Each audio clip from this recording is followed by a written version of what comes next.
Feeling overwhelmed in your medical training or job? Get unstuck. Part 1. The baby step. This video is presented to you reluctantly by the Animal Crossing. Why look for us? Just treat everything like your patients. Hi everyone, welcome to the first session of our Unstuck series, The Baby Step. For today's session, we are going to look into a few things. The definition of stuck with an example. One psychological concept called learned helplessness. And most importantly, a skill to learn today. This is a skill of which we have already learned, but may need to revise it with a new perspective. Alright, let's get going. What does the word stuck mean? It is a condition whereby one is unable to move from a particular position or place, or unable to change a situation. Medically, there are many things in your body can get stuck.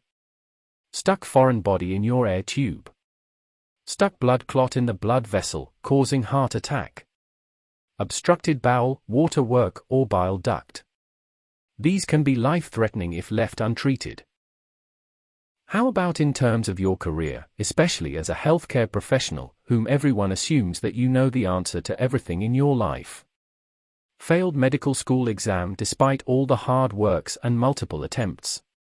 No career progression. Busy but seems to get nothing done. Toxic environment that you cannot escape from. When everything seems so overwhelming, what can you do? To illustrate this, let us watch this video regarding a desperate non-functional junior doctor. Please click the video link shown. Please remember to come back, yeah. In this case, we can actually see how severe a stuck situation can be. This is what we call learned helplessness. What does that mean? It is a complication of prolonged stuck, a psychological state in which one is forced to bear with the unpleasant stimuli, to a stage where he or she becomes unable or unwilling to avoid subsequent encounters with those stimuli, even if they are escapable. This is because they have learned that the situation cannot be changed. This learned helplessness is often associated with low self-esteem, chronic failure, even physical and mental illness. In this situation, people usually ask, should I quit or stay? Fight or flight? This session is not meant to give you a clear-cut solution. Rather, we are going to teach you a skill to approach these kind of situation. Which are problem solving, decision making, with creative and holistic perspective. Wow, bombastic. Nope at all. For medical personnel particularly, this is actually the skill that you have learned since the first day in your medical school. History taking. Physical or mental state examination. Formulating differential diagnoses or problem list. Further investigation. And finally the management. Aren't these familiar to you? Yes, this is the usual clinical approach whenever we see a patient. For those who aren't medically trained, this can be summarized into information gathering, identify the problem, and looking for solution. In this video, we will be focusing on the information gathering. Let me warn you, this is not easy as asking a few touch-and-go questions. As for the medical students, this template might seem familiar to you.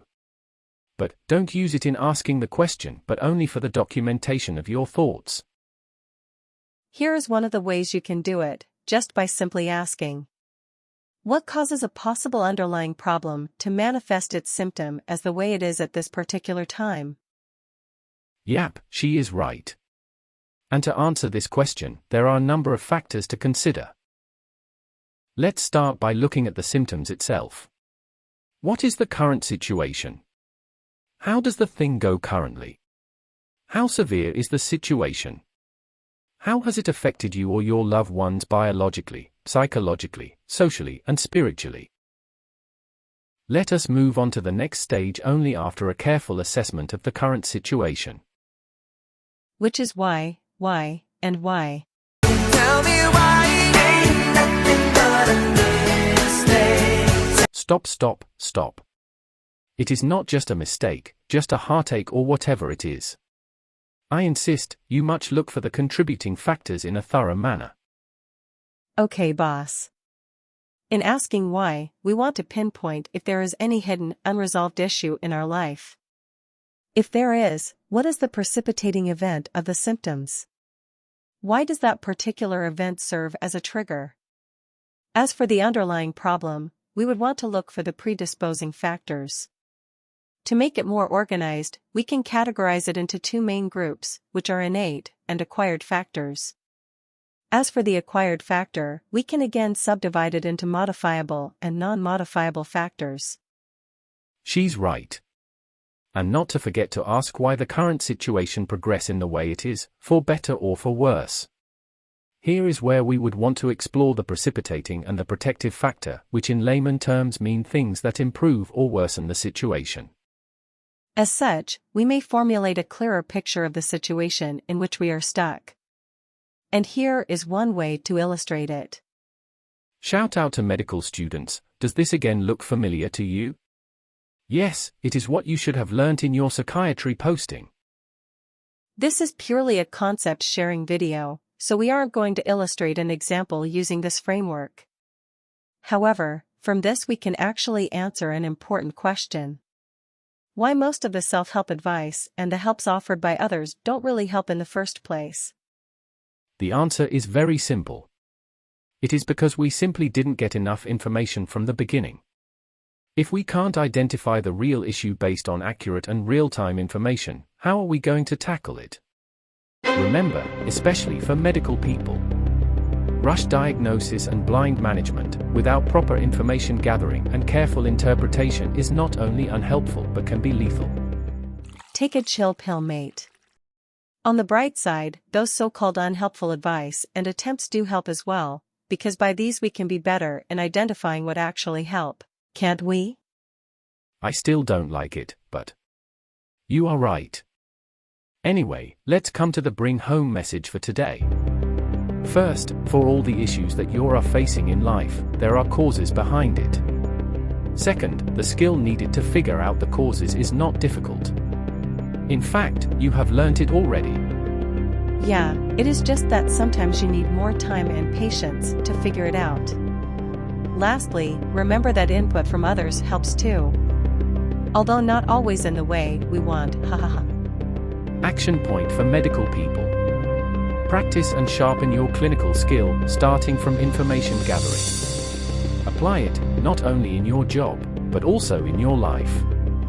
Thank you so much for watching this video. Next episode, we will be talking about the problem list and how shall we look at it. Stay tuned. Dear, please like, comment and subscribe to this channel if you find it helpful. XOXO